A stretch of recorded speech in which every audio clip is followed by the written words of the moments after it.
If you want the real rules instead of recycled advice, you are in the right place. We are here to give you a broader and clearer view of careers, hiring, and the opportunities. The very first thing that recruiters look for is not perfection. It's not even experience, at least not in the way that most people would imagine. The first thing that they're going to look for is clarity. Can they understand you quickly? Can they tell what you do, what direction you are moving in, and what kind of role you belong in without having to solve a puzzle? Most candidates lose at this stage because their materials are technically correct, but strategically unclear. Their resume has jobs, dates, and bullet points, but it does not create a strong impression of this is who I am professionally. Instead, it feels like fragments. A little bit of customer service here, a little bit of schoolwork there, a generic maybe summary at the top of the resume, and then some disconnected bullet points underneath. A recruiter sees that and then has to do the hard work to place the person. The hard truth is this.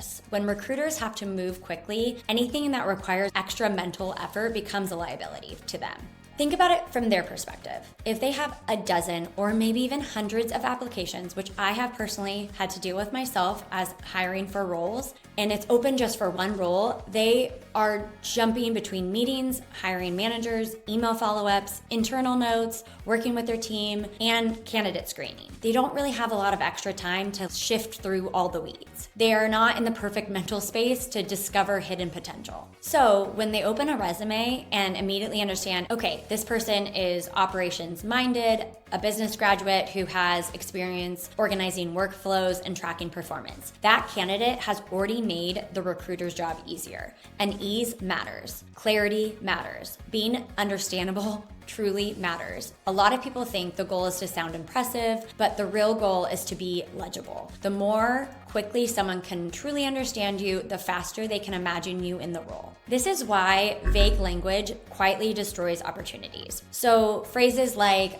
motivated professional, I'm a dynamic team player, or a results-oriented individual. Those combination of words almost do nothing because in reality, they could almost describe anyone. Recruiters have seen those words so many times and that does not register as meaningful information anymore. What works is being specific. Marketing student focused on content strategy and audience growth. Or recent graduate with an internship experience in financial analysis and Excel-based reporting. Those statements work because they create a usable picture. Recruiters are not just looking for credentials, they're looking for a story they can retell in one sentence to a hiring manager. If your background cannot be summarized clearly, it becomes much harder to advocate for you. The second thing, proof, not just promises. Once a recruiter understands what lane you are in, the next thing they look for is proof. This is where a huge number of candidates weaken their case without even realizing it. They present themselves as bundles of potential. They say they are passionate, interested, eager, hardworking, adaptable, detail-oriented. But recruiters can't hire adjectives. They hire evidence. They are not rewarded for choosing a person who sounds like the most enthusiastic person. They are rewarded for choosing the person who seems to be most likely to succeed and least likely to become a hiring mistake. This is why proof matters so much. Proof is anything that shows you have used your abilities in a real way. It does not have to be a full-time job. It can truly be a class project, a personal project, a volunteer experience, a student leadership role, maybe a freelance attempt, or something you built on your own because you were curious. But it has to move beyond I want to do this and into I have actually done something related to this. There is a major psychological difference between a candidate saying, I'm interested in UX design, and another candidate saying, I redesigned a local business's website as a practice project. I improved the navigation flow and tested the changes with 5 users. That is proof. That is evidence. The second candidate has immediately changed the conversation. Now the recruiter is no longer imagining what the person might be like someday. They are reacting to tangible evidence. This matters because hiring is fundamentally a risk decision. Every candidate is a prediction. So every recruiter is in some sense having to be betting on their future performance. They are asking themselves, if I move forward with this person, can I defend that decision? If I send this candidate to the hiring manager, for instance, will they make me look smart? Will they make me look careless? Proof lowers the risk. It says, you do not have to guess as much with me. Here is a small but real example of what I can do. And the size of the proof matters less than people think. A modest but concrete project is often more persuasive than a prestigious but vague experience. Recruiters would rather see clear evidence and detail of effort and application than a giant empty title with no substance behind it. The third thing, relevance to the role in front of them. Now, here's where candidates can get overlooked, even when they are capable, is relevance. Recruiters are not usually hiring for a person's entire potential. They are hiring for a problem that exists in their company right now. The company needs a function performed, a gap filled, and a need addressed. So the recruiter's mental question is not, is this person genuinely impressive? It's more so, does this person seem relevant to what we need today? And that might sound really obvious until you realize how many resumes fail to make that relevance visible. One of the biggest mistakes candidates make is assuming that recruiters will connect the dots for them. They think, well, clearly my retail experience proves that I handle pressure and communicate well. Or obviously my student organization role shows leadership. But obvious to you is not always obvious to someone scanning quickly. If you worked in retail and your bullet point says assisted customers and worked the register, that does not create much strategic relevance for a business operations role, a customer service role, or even an administrative role. But if that same experience is described as managed a high volume of customer interactions, resolved issues quickly, and maintained service quality during peak demand, suddenly it becomes much more transferable. The experience did not change, but the framing did. This is one of the hidden arts of the job search. Translation.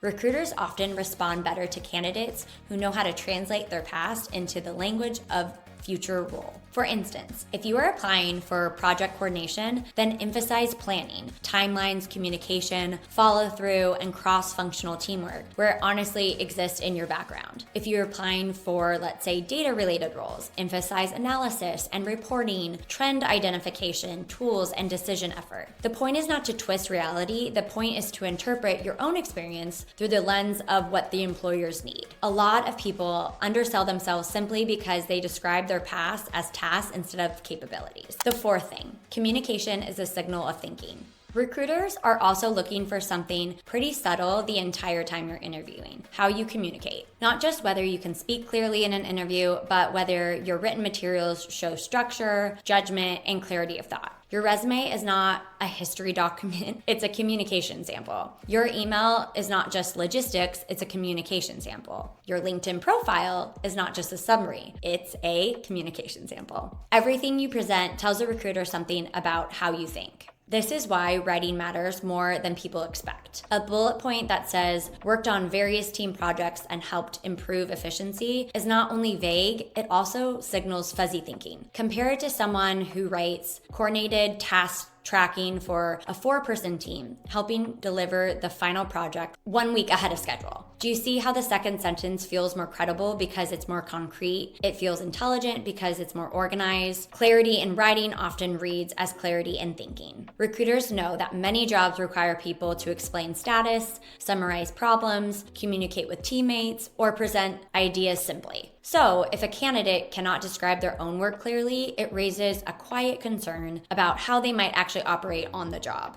And here is an important point to consider. Strong communication is not about sounding formal or overly polished. In fact, trying too hard to sound professional can sometimes come out as pretty fake, and it backfires. It leads people to write in stiff, generic phrases that hide meaning instead of revealing it. Strong communication is about precision. It is about choosing words that help the reader understand what happened, what you contributed, and why it mattered. It's about reducing ambiguity. If recruiters trust your communication, they trust your thinking a little bit more, and that trust adds up. Okay, before we get to the next layer, let's take a second to be honest about why this is so frustrating for so many people. Most candidates are told what to produce, a resume, a cover letter, a LinkedIn profile, but they are not taught how those things are actually interpreted on the other side. That is one of the reasons why Tiggbee exists. We want to help people connect what they are learning and doing with what the real world is actually looking for. If this video is helping you see a little bit more about the hiring process with some clarity and clearly, please hit the subscribe button and turn on the notifications so you don't miss the next one. Okay, let's get back to it. The fifth thing, innovative and self-direction. Now, let's get to one of the most powerful signals a candidate can send: initiative. Recruiters love initiative because it gives them a clue about what kind of employee you might become once nobody is standing over your shoulder. A lot of roles today require people who can figure things out, move without constant supervision, and create momentum instead of waiting for the perfectly detailed instruction. So when recruiters see signs of self-direction, they pay attention. Initiative doesn't always look dramatic. It is not necessarily I started a company or I launched a global nonprofit. Sometimes it looks much smaller and more realistic. It can look like a student who taught themselves a tool outside of class and then used it in a project. It can look like a job seeker who created a portfolio instead of just saying they were interested in the field. It could also look like someone who maybe noticed a process problem in a part-time job and then suggested a practical improvement. The common thread of this kind of candidate is that they did not just simply fulfill the minimum requirement. They stepped beyond it. This matters because initiative changes how recruiters imagine you. And coming from someone who has hired for many roles in the past myself, this is one of the key elements that I was always looking for, is someone that took initiative and that I didn't always have to handhold through everything. Think about two candidates, for example, with the same major and similar grades. One says, I completed coursework in data analytics. The other candidate says, I completed coursework in data analytics and I used public housing data to build a dashboard comparing rent trends across neighborhoods. The second candidate feels way more alive, more active, more real. Even if the project was small, it shows that the person is not waiting for the world to hand them the perfect opportunities before they begin. They used their skills, they figured it out, and they have already begun. In a competitive market, that energy really stands out because the truth is, there's a lot of people who want opportunities. There are fewer people who create signals that make opportunities easier to offer. Initiative is one of those signals. The sixth thing: consistency and reliability. Another thing recruiters look for, especially once they move beyond first glance, is consistency. They are trying to detect patterns of reliability in the person. They want to know whether your effort is real or random, whether your interest in the field is sustained or just temporary, whether your behavior suggests follow through,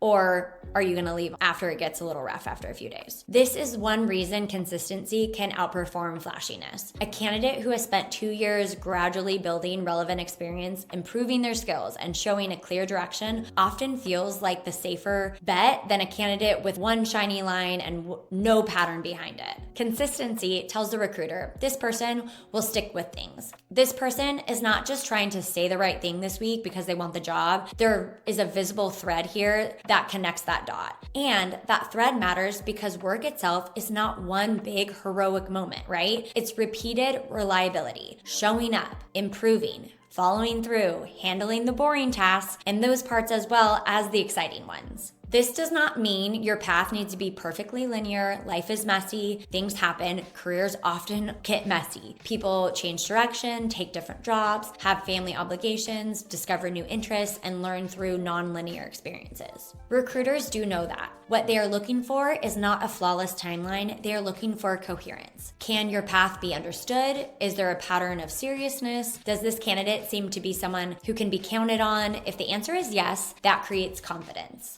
Okay, you guys, hopefully one thing that is becoming super clear is getting hired is not just about having qualities. It is about showing those qualities in a way that is easy for someone else to recognize. That is exactly why we talk so much here about career readiness at Tiggbee. It is not enough to work hard if nobody can see the signal, right? So if you are getting a little bit more value from this and you want no more fluff career insight videos, then please help us continue by subscribing below. It helps us to keep making content like this. The seventh thing: energy, curiosity, and presence. Now, let's talk about something people do not always like hearing because it sounds subjective, but it is very real. Recruiters notice your energy, not fake enthusiasm, not performative confidence, but your actual presence, your curiosity, your responsiveness, your body language, the feeling of whether you seem engaged with what you are pursuing. It shows up in whether your application sounds alive or generic. It shows up in whether your messages are thoughtful and thought out or robotic, whether you ask smart questions, whether you seem to care, whether you sound like someone who wants this particular opportunity versus someone who is just mass applying everywhere and hoping something sticks. So why does this matter? Because teams are made of people, and managers are trying to imagine not whether you can technically do the work, but what it will feel like to work with you. A candidate who seems curious and engaged feels easier to bring into a team than someone who feels detached, right? You do not need to be extroverted. You don't even have to have a huge personality, but some signal of attentiveness and interest matters. People trust energy when it feels genuine and true. And there is a deeper point here. Curiosity signals growth. A curious person is easier to teach, easier to develop, easier to trust with unfamiliar situations. Recruiters are often making decisions not just about a current skill, but about future trajectory too. Curiosity makes trajectory feel stronger. The 8th thing, fit, but not in the way people think. Finally, we need to talk about the word fit, because this word gets thrown around so casually that many candidates misunderstand it completely. A lot of people hear the word fit and assume it means they like someone else better, or worse, I needed to become more like them to fit in. But fit at its best is not about sameness, it's about alignment. It's about whether your strengths, style, pace, and preferences match the environment you're stepping into. For example, a highly structured company with layers of approval needs something totally different than a scrappy startup company where people are expected to improvise constantly, right? A role with a lot of external communication needs something different from someone who is working on a deeply technical role with long periods of independent work. Sometimes a candidate is excellent, but not for the exact context. This is not a moral failure, it is a mismatch. Understanding this is really freeing because it prevents you from over-personalizing every rejection, because let's be serious, rejection does suck. But sometimes just realizing that you're not being rejected because you are weak, sometimes you're just being passed over because the context is wrong. The most successful job seekers are not just trying to be chosen by everyone. They are learning to identify where they naturally make sense. And when you apply to roles and environments that genuinely fit your strengths, your whole case becomes much easier to make. You sound more convincing because you are more convincing. There is one more layer here that explains a lot of why strong candidates still get missed, and that's speed. Hiring moves so quickly, and because it moves quickly, recruiters become highly sensitive to what you could call signal density. Signal density is how much useful, decision-relevant information you communicate in a short amount of space. It is not about cramming more words onto a page, it is about making every line earn its place. A low signal resume might have a lot of bullet points, but feel like it has very little real information. A high signal resume might have fewer bullet points, but each one clearly communicates action, context, and outcome. One says, responsible for helping with office tasks. Another says, manage scheduling, document preparation, and internal follow-ups to support 5-person administration team. The second one has higher signal density. It gives the recruiter more to work with immediately. So are you starting to realize why this matters? Because your resume is not being judged in a peaceful vacuum. It's being judged against everything else the recruiter has to do in a day. If your strongest qualities are buried in generic language on a bullet point, they might never be found. But if your resume communicates useful signals quickly, you gain advantage even before you speak to anyone. This is why adding more content is not always the answer. Sometimes cutting weaker information and sharpening stronger information creates a much better result. Okay, so let's bring this all together. So when you strip away all the myths and all the generic advice and information, what recruiters are actually looking for comes down to a set of signals. They look for clarity because they need to understand you quickly. They look for proof because evidence is stronger than a promise. They look for relevance because they are solving a specific problem. They look for communication because how you present yourself reflects how you think. They look for initiative because self-direction predicts future value. They look for consistency because reliability